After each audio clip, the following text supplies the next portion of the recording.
So I decided to tear out the conversion and start again. Many hours of hard work undone. In this video, I explain why I decided to tear everything out. Let's get straight to it. The tear out of the van actually started over a year ago when I removed the fixed bed which went across the back of the van.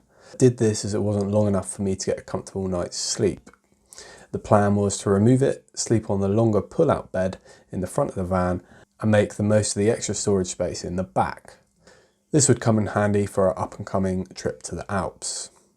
I then wanted a more comfortable passenger seat in the front of the van, so I removed the double seat and replaced it with a single captain's chair. I now had a gap in between the two seats, so it made sense to cut a hole in the bulkhead, giving me the ability to climb through into the main accommodation space. I couldn't remove the bulkhead entirely as the bolts were covered by various wooden cladding and trims. Not long after this, I noticed that the water tank had developed a slight leak, I think from the original breather tube that I installed. Around the same time, I also got rid of the ridiculously heavy and unsightly steel roof rack upon which the solar panel was mounted. Instead, I opted for some lighter aluminium roof bars. I mounted the solar panel directly onto the roof using some aluminium L-angle. I attempted to bond and screw the L-angle to the roof, but the tech screws that I was trying to use caught on the wool insulation and enlarged the holes that I drilled through the roof. Because of the wool type of insulation that I'd used, there was no hope of screwing the brackets to the roof, so I had to rely solely on bond strength. This wasn't a problem as I'd opted to use the ridiculously strong and quite expensive Sikaflex 292. I thought I'd sufficiently sealed all of the screw holes, however time would tell that this wasn't the case. Add into the mix a dodgy sliding door that only sealed shut sporadically, and the end result is a lot of soggy plywood and a mouldy headlining. Check out my previous video on how to remove this if you haven't done so already. All these factors combined left me no option but to tear out the conversion and start again. After all, what else was I going to do in lockdown 3.0?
for watching, guys. If you found that video useful, please give it a thumbs up. And if you haven't already done so, don't forget to hit the subscribe button. Thanks for watching. Cheers.